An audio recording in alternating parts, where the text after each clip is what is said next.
नमस्कार, स्वस्थ देश कार्यक्रम में आपका स्वागत है। आज हम बात करेंगे होम्योपैथी के बारे में। होम्योपैथी, जैसा कि हम जानते हैं, कि एक वैकल्पिक चिकित्सा की वैज्ञानिक प्रणाली है, जिसका कि थॉट जो था वो डॉक्टर हैनीमन ने 1796 में, जब वो पैदा हुए थे, उसके कुछ समय बाद उन्होंने किया था। और इसीलिए 10 अप्रैल को, उनके जन्मदिन को, हम वर्ल्ड होम्योपैथी डे भी मनाते हैं। होम्योपैथी के बारे में बहुत सारे सवाल हमारे मन में होते हैं। क्या है होम्योपैथी, किस तरह से ये असर करती है, और क्या क्या चीज़ें हैं जो इसके साथ नई जुड़ गई हैं, इन सब के बारे में हम जानकारी लेंगे स्टूडियो में आए हमारे एक्सपर्ट होम्योपैथिक चिकित्सक डॉक्टर अशोक सिंह सोलंकी से। डॉक्टर अशोक सिंह जी, आपका हमारे इस कार्यक्रम में बहुत बहुत स्वागत है। डॉक्टर साहब, सबसे पहले हम ये जानना चाहेंगे कि जब हम बात करते हैं होम्योपैथी की, तो बहुत सारी एक सीरीज ऑफ थॉट है जो हमारे दिमाग में आती हैं। तो सबसे पहले हम यही जानेंगे कि होम्योपैथी क्या है। होम्योपैथी चिकित्सा में सबसे मॉडर्न साइंस है। जैसा आपने भी बताया, 10 अप्रैल 1796 डॉक्टर हैनीमैन के जन्म जयंती को वर्ल्ड होम्योपैथी डे के रूप में मनाते हैं। उसी दिन होम्योपैथी की खोज हुई। डॉक्टर सैमुअल हैनीमैन ने इस चिकित्सा पद्धति की खोज करने से पहले इस पर बहुत अच्छा रिसर्च किया और बहुत वैज्ञानिक तरीके से इस प्रणाली को हमारे सामने ला के रखा। इसलिए कहा जाता है होम्योपैथी चिकित्सा में सबसे मॉडर्न साइंस है। और जहाँ पर क्योर बोला जाता है, किसी भी चीज़ का इलाज कहा जाता है, वो केवल और केवल होम्योपैथी में पॉसिबल है, बिना किसी साइड इफ़ेक्ट के। और होम्योपैथी चिकित्सा में हार्मलेस वे, मोस्ट रिलायबल और क्योरेबल केवल होम्योपैथी में पॉसिबल है। जी जी। तो होम्योपैथी का जो ये सोच थी, जो डॉक्टर हैनीमैन के थॉट प्रोसेस से आई, कई चीज़ों का मिश्रण, कई सारी चीज़ों का जोड़ करके होम्योपैथी की जो डोजेज़ हैं, जो मेडिसिन हैं, वो बनती हैं। हमने कई बार ये देखा है कि जो डोजेज़ होती हैं, कई बार हमें लगता है ये तो कुछ मीठी गोलियां हैं, ये हम पे कैसे क्या असर करेंगी। इसके बारे में हमें कुछ बताएं। होम्योपैथी की खोज से ही बहुत सिस्टमिक प्रोसेस है। होम्योपैथी डॉक्टर जब सैमुअल हैनीमैन अपना काम चलाने के लिए जब बुक्स का ट्रांसलेशन कर रहे थे, तो कोलंस मेट्रिया मेडिका का ट्रांसलेशन कर रहे थे, उसमें एक उनको चीज़ ट्रिगर कर गई कि जो प्रीवेन बार्क है वो खाने से मलेरिया लाइक सिम्टम्स आते हैं, और उसको पोटेंटाइज रूप में खाने से मलेरिया सिम्टम्स ठीक होते हैं। वो चीज़ उनको ट्रिगर कर गई। उसके बाद में लगातार उस पर प्रोसेस किया और खुद ने भी वो लेके देखा मेडिसिन, तो उनको मलेरिया लाइक सिम्टम्स डेवलप हुए। उसके बाद लगातार ये सिस्टम गति दे रहा है, लोगों को बहुत अच्छा स्वास्थ्य का लाभ दे रहा है। होम्योपैथी का एक जो मेन लॉ है, सिमिलिया सिमिलिबस कुरेंटर, समान समान को ठीक करता है, उसी पद्धति पर ये, उसी नियम पर ये पद्धति बिल्कुल टिकी हुई है और अच्छा लगातार सकारात्मक परिणाम लोगों को ठीक करने के लिए दे रही है। और होम्योपैथी का बिल्कुल लोग कह रहे हैं कि ये तो ऐसा है वैसा, ऐसा नहीं। होम्योपैथी बहुत सिस्टमेटिक है। हर एक ड्रग का, हर एक मेटलिस्टिक डोज का बहुत सिस्टमिक इन्वेस्टिगेशन किया जाता है। दूसरी सबसे बड़ी बात है, अदर मोड ऑफ ट्रीटमेंट में सारे मेडिसिन का ट्रायल पशुओं पे होता है। होम्योपैथी चिकित्सा पद्धति एक ऐसा है, वो केवल मानव पे ट्रायल होता है। बहुत सारी एज के साथ में, बहुत सेक्सेस पे, अलग अलग एज के ग्रुप पे, बच्चों पे, न्यूबॉर्न पे, सब पे मेडिसिन का ट्रायल होता है। उसके बाद ही मेडिसिन को सिस्टमेटिक इन्वेस्टिगेशन के बाद में लॉजिकली लोगों को दिया जाता है। उसके बाद में उसका इन्वेस्टिगेशन होता है, कौन सी पोटेंसी में देना है, कौन सी डोज में देना है। और पहले से आज होम्योपैथी बहुत ब्रॉड सिस्टम हो गया है। जी, तो आपके कहने का मतलब ये है कि कोई भी अगर मेडिसिन लॉन्च होती है, तो उससे पहले उसका पूरी तरह से रिसर्च किया जाता है, और किस तरह से कम side effect, I am sure side effect तो होते होंगे, तो कम से कम साइड इफेक्ट के साथ में उसको असर कर सके। हम कई बार ये देखते हैं कि जब भी हम किसी होम्योपैथ के पास जाते हैं, तो बहुत सारी हिस्ट्री की वो बात करते हैं। आपका जो पुराना जो जीवनचर्या है, या जो आपकी जो दिनचर्या है, उसके बारे में वो बहुत ज़्यादा जानते हैं, लक्षणों पे बहुत ज़्यादा बात करते हैं, आपकी लाइफस्टाइल पे बहुत। इसका क्या रोल है, क्यों इतनी डिटेल में बात की जाती है? सबसे पहले तो आपका प्रश्न, आपने बताया कि होम्योपैथी का साइड इफेक्ट। जी जी। होम्योपैथी का साइड इफेक्ट नहीं होता है जी। ये बिल्कुल मैं आपके सामने रखना चाहूँगा। होम्योपैथी का कभी कोई साइड इफेक्ट नहीं होता है, पर शर्त है जो आपने ड्रग ली है वो ड्रग सही हो, उसकी पोटेंसी सही हो, उसका रिपीटेशन सही हो। इसलिए आप अगर चिकित्सा की परामर्श से ले रहे हैं तो आपको किसी प्रकार का कोई साइड इफेक्ट नहीं हो सकता। दूसरा, आपने कहा कि होम्योपैथी में इतना हिस्ट्री क्यों लिया जाता है, 1 घंटा 2 घंटा। तो होम्योपैथी पर्टिकुलर किसी डिजीज को ठीक नहीं करता। Homeopathy treat the patient not the disease. Homeopathy किसी भी डिजीज को ठीक नहीं करता है, उस पूरे पेशेंट को ठीक करता है। पेशेंट को ठीक करने के लिए एज ए होल हिस्ट्री की आवश्यकता होती है। इसको मैं आपको एक एग्जांपल से समझाता हूँ।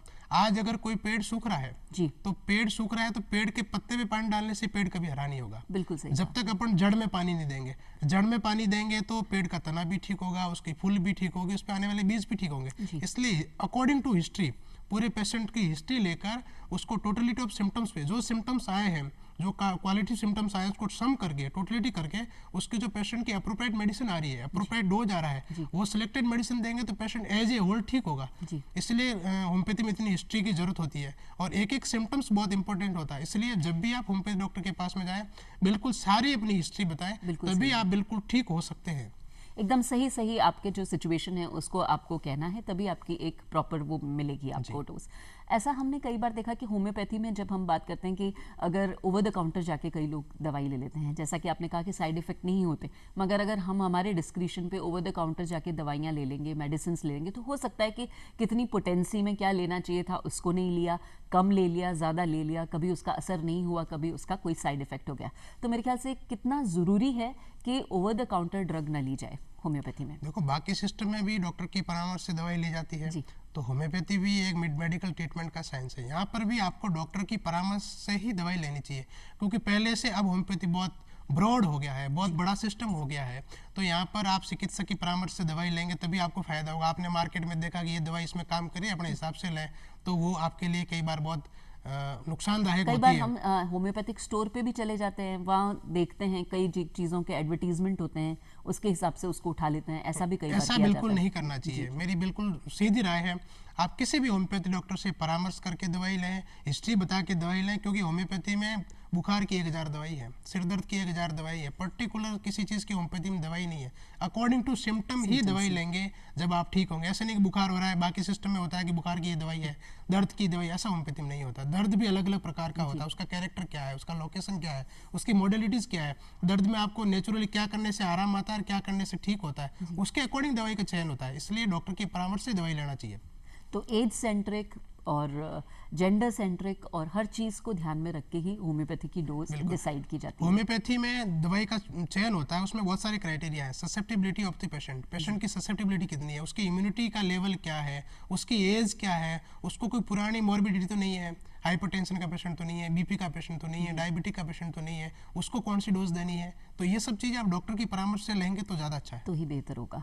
और कई चीज़ें ऐसी हमने सुनी, कई चमत्कारिक ऐसी बातें हमने सुनी है कि बहुत ऐसे असाध्य रोग थे जिनका इलाज कहीं और नहीं मिल पाया, तो उसका इलाज होम्योपैथी में नजर आया। ऐसी कौन सी चीज़ें हैं, ऐसी कौन सी बीमारियां हैं, या आपके हिसाब से ऐसा कौन सा एक चमत्कारिक एक तत्व है जो कि ऐड होने से होम्योपैथी अपने आप में एक इतनी बड़ी बात हो जाती है? ठीक कहा आपने, होम्योपैथी में हर बीमारी का इलाज है। जितनी भी नेचुरल डिजीज इस प्रकृति में पाई जाती है, every natural disease treated by homeopathy. केवल एक्सीडेंटल केस को छोड़कर होम्योपैथी में हर बीमारी का इलाज है।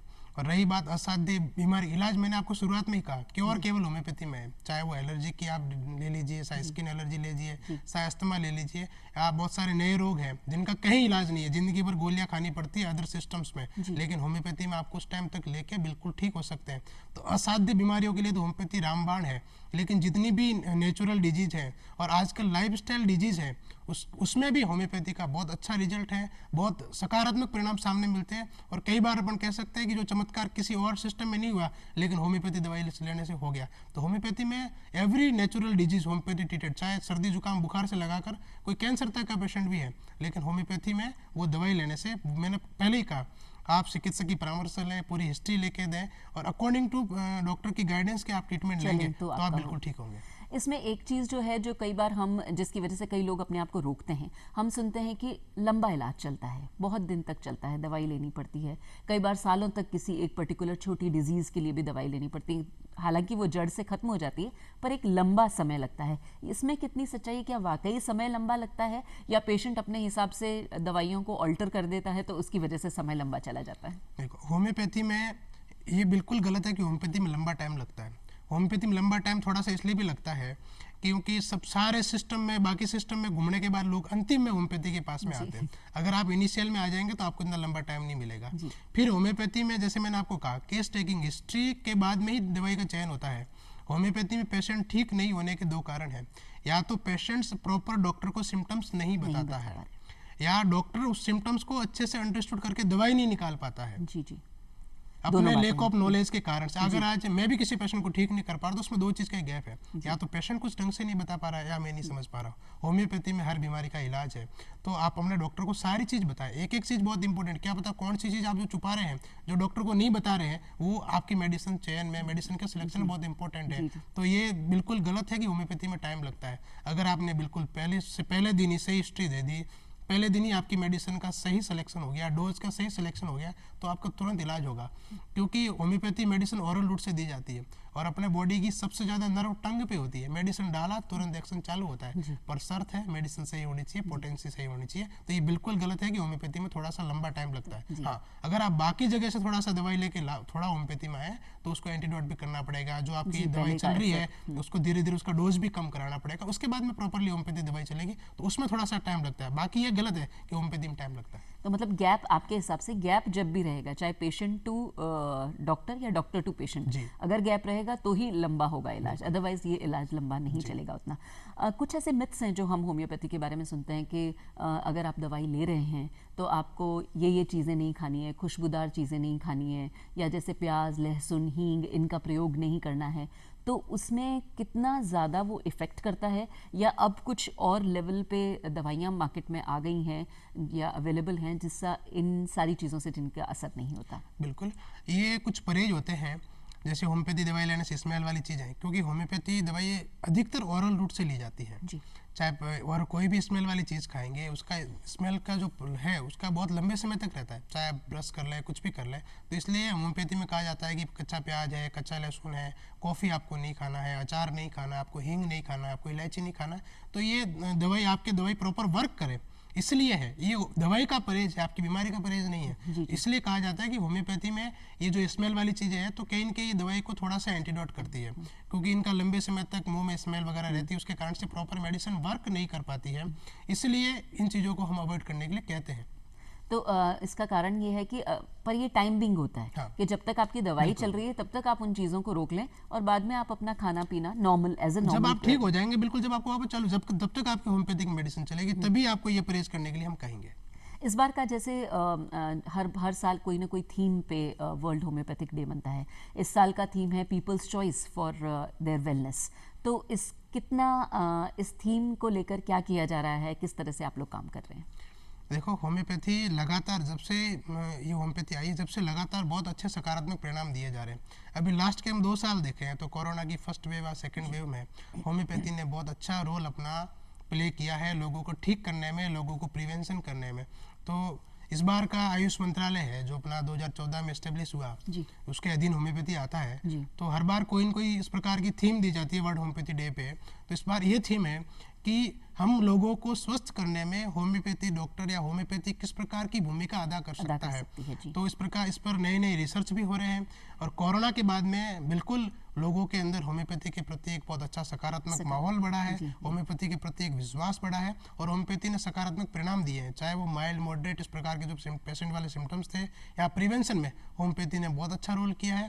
तो आयुष मंत्रालय भी इस प्रकार से प्रयास कर रहा है कि होम्योपैथी के माध्यम से अधिक लोगों तक कैसे पहुंचा जाए, इसकी अवेयरनेस से लोगों को कैसे बढ़ाया जाए, होम्योपैथी के बारे में कैसे समझाया जाए।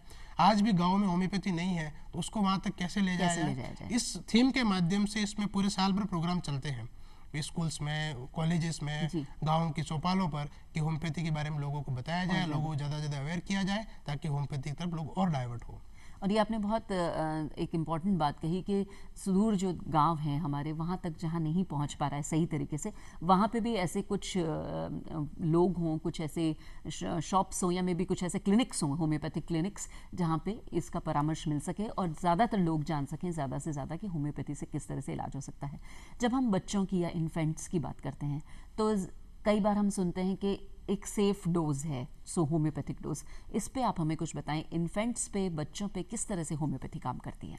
बिल्कुल, होम्योपैथी हर एज ग्रुप पे बहुत अच्छा काम करती है और बच्चे तो बहुत अच्छे शुरू से लेते हैं कि मीठी गोली है, आराम से खा लेते हैं, कोई दिक्कत नहीं है, कोई इतना परेशानी नहीं, बहुत परेशानी नहीं होती है। दूसरा सबसे बड़ा फायदा है होम्योपैथी का, कोई साइड इफेक्ट नहीं है। Other of mode of treatment में अपन देखते हैं तो वह कई बार देखते हैं अपन मेडिसिन लेने के बाद में किडनी फेल हो गया, लीवर फेल हो गया, ऐसा होम्योपैथी में नहीं होता है। तो होम्योपैथी में बच्चों के लिए बहुत सेफ है। बच्चों की एक्टिविटी देखकर, उनका जो पूरे दिन भर की दिनचर्या उसको देखकर भी हम मेडिसिन देते हैं, तो बहुत आराम से बच्चे ठीक होते हैं। बच्चों की जो बहुत सारी डिजीज है, जैसे अपन देख लें टीथिंग ट्रबल्स, बच्चों के जब दांत आते हैं तो बहुत सारे दस्त वगैरह इस टाइप का कुछ लगना, उसमें होम्योपैथी बहुत अच्छा काम करती है। और भी जैसे बैड इफेक्ट ऑफ वैक्सीनेशन के कारण से स्किन एरप्शन हो गए, उसमें होम्योपैथी का बहुत अच्छा रोल है। तो बच्चों में होम्योपैथी का बहुत अच्छा रोल है और बच्चे आराम से लेते हैं। इन्फेंट्स में तो आजकल जो बड़े शहर हैं वहाँ केवल होम्योपैथी, बच्चों को केवल होम्योपैथी ही मेडिसिन देते हैं। तो कहीं ना कहीं होम्योपैथी के प्रति लोगों में सजगता आई है। देश विदेश में हमने देखा है कि बच्चों के लिए स्पेशली होम्योपैथिक मेडिसिन को ज़्यादा दिया था। और आपने एक बहुत अच्छी बात कही कि जो मीठी गोली के नाम पे बच्चे उसको आराम से ले लेते हैं। मीठी गोली की जब हम बात करते हैं तो क्या डिफरेंस है, जो हम ये मीठी गोली कहते हैं या मदर टिंचर या लिक्विड जो देते हैं, इन दोनों में क्या डिफरेंस है? क्या इनकी पोटेंसी में डिफरेंस होता है या इनके इफेक्ट में डिफरेंस होता है? किस तरह से होता है? होम्योपैथी में अलग अलग, जैसे बाकी सिस्टम में अलग अलग पावर की मेडिसिन होती है, होम्योपैथी में ऐसे होता है पहले मदर टिंचर, फिर 6x, फिर अलग 30, फिर 200, फिर 1 ऐसे पोटेंसी बढ़ता जाता है। होम्योपैथी में जो मीठी गोली है वो दवाई पहुंचाने का व्हीकल है। जैसे हम दवाई को किसी को उसमें गोली तो नॉर्मल होती है, उसके अंदर मेडिसिन डिस्पेंस करेंगे तो इतना कड़वाहट नहीं लगेगी, बच्चे आराम से ले जाते हैं। एक तरह का दवाई पहुंचाने का माध्यम है वो गोली। बाकी मदर टिंचर का अपना अलग रोल है, बायोकेमिक मेडिसिन का अपना अलग रोल है, डायनेमिक पोटेंसी का अपना अलग रोल है। आजकल बहुत सारे कॉस्मेटिक्स जो होम्योपैथी में है बिना केमिकल्स के वो आने लग गए, तो बहुत ब्रॉड हो रहा है और इन सबका अपना अपना रोल है। इस मैंने कहा पहले होम्योपैथी में किसी भी डिजीज के लिए कोई फिक्स मेडिसिन नहीं है, इसलिए आप मेडिसिन डिस्कस नहीं करें ज़्यादा अच्छा है। और लोगों से यही कहेंगे कि हिस्ट्री देखकर ही मेडिसिन लें, डॉक्टर की परामर्श से ही मेडिसिन लें तो ज़्यादा अच्छा है। ये आपने एक बीच में अभी जो बात कही कि जो कॉस्मेटिक वो जो है थेरेपी, उसमें भी होम्योपैथी का एक बहुत रोल आ गया है। तो बहुत सारी चीज़ें हैं जो अगर साइड इफेक्ट के बिना होंगी तो मेरे ख्याल से जो यूथ है उसको काफ़ी अट्रैक्ट करेगी और शायद और ज़्यादा होम्योपैथी से जुड़ेगा। आयुष मंत्रालय बना, उसके बाद में होम्योपैथी में नए नए रिसर्च हुए, हर स्टेट में रिसर्च संस्थान बनी, हर स्टेट में रिसर्च के ऑफिसर्स लगे, उन्होंने बहुत सारे रिसर्च करके होम्योपैथी में ड्रग एंड कॉस्मेटिक एक्ट भी आया जी, बिल्कुल लीगल तरीके से। जो मेडिसिन का सब्सटेंस है, जो मेडिसिन बनाने के बाद बहुत सारी चीज़ें बच जाती है, उसको कैसे कॉस्मेटिक में यूज़ किया जाए। तो वो कॉस्मेटिक, होम्योपैथी के कॉस्मेटिक केमिकल फ्री होते हैं, अमोनिया फ्री होते हैं, तो बहुत साइड इफेक्ट नहीं होते। तो आजकल बहुत लोग मांग के लेके जाते हैं होम्योपैथी के कॉस्मेटिक, तो ये भी लोगों के लिए बहुत फायदेमंद चीज़ है। कम प्राइस में बहुत अच्छी चीज़ मिल रही है तो लोग इसको आराम से ले रहे हैं। तो होम्योपैथी धीरे धीरे दिन प्रतिदिन प्रगति कर रहा है, ब्रॉड कर रहा है। बस थोड़ा सा लोगों को जागृति की जरूरत है और मिथ हटाने की जरूरत है। जैसे कि आपने कहा कि धीरे धीरे वो ब्रॉड हो रहा है, प्रगति कर रहा है, तो क्या नए ऐसे आयाम आए हैं, क्या ऐसी नई चीज़ें हैं, नवाचार हैं जो इसमें जुड़े हैं? पहले तो आयुष मंत्रालय बना, फिर उसके दिन होम्योपैथी आया, अभी रिसेंटली होम्योपैथिक विकास परिषद बना दिल्ली के अंदर, सेंट्रल काउंसिल ऑफ होम्योपैथी है। तो नए नए आयाम स्थापित हो रहे हैं। सारे मेडिकल कॉलेज है, उनका गवर्नेंस सेंट्रल काउंसिल करता है, तो बहुत अच्छा वहाँ स्टडी का जो लेवल है वो पहले से बहुत अच्छा बढ़ा है। जब हॉस्पिटल्स में ओपीडी बढ़ी है तो जो इंटर्न के बच्चे हैं, जो नए लर्निंग होम्योपैथी के जो स्टूडेंट्स हैं, उनको बहुत अच्छा सीखने को मिल रहा है। तो धीरे धीरे होम्योपैथी अपने नए आयाम स्थापित कर रहा है। आज कोरोना में देखा होगा, आयुष मंत्रालय ने, भारत सरकार ICMR ने आयुष मंत्रालय को कहा कि आप भी अपनी एक मेडिसिन करो रोगों को प्रिवेंशन रोकने में। जैसे आयुर्वेद में काढ़ा था, ऐसे होम्योपैथी में प्रिवेंशन की मेडिसिन आई। तो हर बीमारी में होम्योपैथी अपने बहुत अच्छे आयाम स्थापित कर रहा है। बस थोड़ा सा अपन को समझने की, सजग होने की जरूरत है। पेंडेमिक में जैसे कि आपने कहा कि एक बहुत बड़ा एक रोल रहा होम्योपैथी का, कई जगह जहाँ माइल्ड इफेक्ट्स थे या जहाँ पे प्रिकॉशन की बात थी, प्रिवेंशन की बात थी, वहाँ पे होम्योपैथी ने एक बहुत अच्छा अपना इफेक्ट दिखाया और कई जगह और भी आगे बढ़कर होम्योपैथी के काफ़ी सारे रिजल्ट्स हमारे सामने आए। जब हम होम्योपैथी में कुछ चीज़ें ऐसी है, जैसा कि हम बात कर रहे थे कि बहुत सारी चीज़ें ऐसी हैं जो असाध्य हैं, बहुत सारी ऐसी चीज़ें हैं जो कि जिसका कि इलाज इसमें संभव नहीं। ऐसी कौन सी चीज़ें हैं जो कि होम्योपैथी नहीं टच कर पाता है? होम्योपैथी, मैंने आपको कहा, जितनी भी नेचुरल डिजीज है वो होम्योपैथी से ठीक हो सकती है। एक्सीडेंटल केस है वो होम्योपैथी में उसका कोई रोल नहीं है जी। हर एक सिस्टम के अपने लिमिटेशन और स्कोप्स होते हैं। बाकी सब बीमारी का इलाज है, केवल एक्सीडेंटल केस को छोड़कर होम्योपैथी में हर बीमारी का इलाज है। आज अगर किसी का कुछ एक्सीडेंट हो गया, किसी को कुछ हो गया, स्नैक बाइट हो गया, तो उसमें होम्योपैथी का कोई रोल नहीं है, क्योंकि वो दूसरे सिस्टम का काम है। उसको जोड़ना पड़ेगा, उसको सारी चीज़ सर्जरी वगैरह सब कुछ करना पड़ेगा, वो होम्योपैथी में अभी तक नहीं है। बस उसकी भी आने वाले दिनों में कुछ ऐसा लग रहा है कि इसमें भी होम्योपैथी का स्कोप बढ़ेगा धीमे धीमे जिस तरह से आगे बढ़ता जा रहा है बाकी इसका। नेचुरल सारे डिजीज सर्दी जुकाम बुखार से लगाकर बड़ी से बड़ी बीमारी भी होम्योपैथी से ठीक होती है। जो एक हमने बहुत ज़्यादा सुना है होम्योपैथी, एलर्जीज़ में होम्योपैथी का बहुत बड़ा रोल है। तो किसी भी तरह की स्किन एलर्जी हो या इस तरह की एलर्जी हो, उस पर होम्योपैथी बहुत कारगर सिद्ध होती है। तो किस तरह से ये उस पर एक्ट करता है, किस तरह से काम करता है एलर्जीज़ पे? एलर्जीज पे इस प्रकार से काम करता है होम्योपैथी, जैसे केस टेकिंग ली, पेशेंट की हिस्ट्री ली, उसकी स्किन की डिजीज है तो उसकी मॉडलिटीज़ क्या है, उसमें स्किन डिजीज में ऐसा क्या करने से आराम आता है। बहुत सारे लोग बोलते हैं ना मेरी स्किन एलर्जी है लेकिन मेरे को नहाने के बाद बड़ा ठीक लगता है। बहुत सारे लोग ऐसे होते हैं कि मेरी स्किन एलर्जी में धूप में जाता तो मेरे को बढ़ती है। तो वो सिम्टम हमारे लिए बहुत काम के हैं। वो सिम्टम्स लेके जो भी उसकी डिजीज है वो सप्रेसिव है, जैसे स्किन लगता है ना कई बार होम्योपैथी लोग कहते हैं कि होम्योपैथी लेने के बाद मेरी स्किन एलर्जी बढ़ गई, वो बढ़ी नहीं है। पहले से वो आपकी स्किन एलर्जी थी, उसको आपने अदर मोड ऑफ ट्रीटमेंट से उसको मेडिसिन लेके सप्रेस कर दिया। आपने कई बार सुना होता है ना कोई अपनी स्किन एलर्जी हुई, अपन ने कोई क्रीम लगा ली वो दब गया, 4 दिन तो बिल्कुल ठीक रहता है, लेकिन जैसे उसका असर खत्म होता है तो एक साथ बढ़ती है। बढ़ने का कारण ये है कि वो ठीक नहीं हुई, केवल लगाने से ऊपर से ठीक हुआ। मैंने आपको पहले ही कहा जब पेड़ सूख रहा है तो पेड़ की जड़ में पानी देना पड़ेगा, पत्ते पे क्रीम लगाने से कभी ठीक नहीं होगा।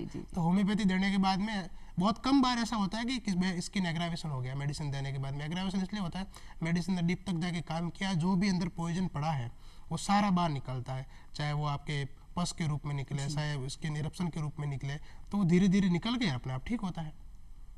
तो बहुत अच्छा आपने प्रश्न पूछा कि स्किन एलर्जी और भी इस प्रकार की एलर्जी है, जैसे नजला जिसको बोलते हैं, एलर्जिक राइनाइटिस बोलते हैं, छींके आना, उसका कोई इलाज नहीं है। आप इनहेलर लेते रहे, पंप लेते रहे, उसका जब तक लेंगे जब तक तो ठीक है, लेकिन जिस दिन छोड़ेंगे तो वैसी कंडीशन हो जाती है। इन बीमारियों का होम्योपैथी में बहुत जल्दी, बहुत अच्छा और बाकी सिस्टम से बहुत सस्ता इलाज है। बात अगर सस्ते की अगर हो रही है तो हम कई बार सुनते हैं कि होम्योपैथी का कई लोग कहते हैं कि इलाज काफ़ी सस्ता है, कई कहते हैं कि ये इलाज काफ़ी महंगा हो जाता है क्योंकि एक लंबे समय तक चलता है। आपके हिसाब से किस तरह से होम्योपैथी कितना रीजनेबल है एक आम व्यक्ति? बाकी मोड ऑफ ट्रीटमेंट से बहुत अच्छा रीजनेबल है होम्योपैथी। और फिर इसमें भी आजकल दवाई की बहुत सारी कंपनियाँ आ गई। आप इंडियन यूज़ कर रहे हैं आगे, आप जर्मन यूज़ कर रहे हैं, आप कौन सी कंपनी यूज़ कर रहे हैं? इंडियन से जर्मन थोड़ा सा महंगा है। दवाई कौन सी आप सेलेक्ट कर रहे हैं, तो कौन सी दवाई आपको डॉक्टर दे रहा है उसके अकॉर्डिंग उसकी प्राइस तय होती है। फिर दवाई के साथ में पूरा ट्रीटमेंट का प्रोसेस होता है, ऐसा नहीं कि केवल दवाई है, उसके साथ में बहुत सारी चीज़ होती है, उसका भी प्राइस होता है। तो होम्योपैथी बाकी मोड ऑफ ट्रीटमेंट से सस्ता है, लेकिन लोग जितना सस्ता समझते उतना भी नहीं है। मेडिसिन पे डिपेंड है, आपका डॉक्टर है, आप कौन सी मेडिसिन ले रहे हैं। आप अगर इंडियन ले रहे हैं तो वो बाकी बहुत जर्मन से बहुत सस्ता है, और आप जर्मन ले रहे हैं थोड़ा सा महंगा है, लेकिन वो इफेक्टिव है। उसका बहुत थोड़ा सा फर्क है। तो ये थोड़ा सा कॉस्ट को लेकर है। तो बाकी मोड ऑफ ट्रीटमेंट से जहाँ बाकी जगह आप लाखों रुपए लगा के भी कहीं इलाज नहीं होता, तो कम खर्चे में होम्योपैथी में बहुत अच्छा इलाज हो जाता है। जी। एलर्जीज का जैसे आपने कहा, इनहेलेशन का जो आपने कहा कि क्योंकि ये पोस्ट कोविड इनहेलेशन एक बहुत इशू हो गया है, कई लोगों को सांस की बीमारी एक लंबे समय तक चली है। आपने अभी कहा कि पोस्ट कोविड का भी होम्योपैथी में बहुत अच्छा उपचार है, क्योंकि वहाँ तो आपने स्टेरॉइड खाने के बाद आपने देखा सब लोगों ने इसको एक्सेप्ट भी किया कि अधिकतर स्टेरॉइड खाने के कारण से ब्लैक फंगस इस प्रकार की स्थिति हो गई, लेकिन इसका होम्योपैथी में बहुत अच्छा इलाज है। पोस्ट कोविड के बाद में जो भी बहुत सारे लोग अभी तक आ रहे हैं हमारे पास में, उसका भी होम्योपैथी में धीरे धीरे जो दवाई से आपका नुकसान हुआ उस दवाई को धीरे धीरे एंटीडोट करेंगे तो ठीक हो जाएगा। तो इसका भी बहुत अच्छा उपचार है। चाहिए तो बहुत सारी आपने ऐसी महत्वपूर्ण चीज़ें होम्योपैथी के बारे में हमें बताई, किस तरह से इलाज हो सकता है, किस किस तरह की बीमारी का इलाज हो सकता है। इन सभी महत्वपूर्ण जानकारी के लिए डॉक्टर अशोक आपका बहुत बहुत धन्यवाद। बहुत बहुत धन्यवाद।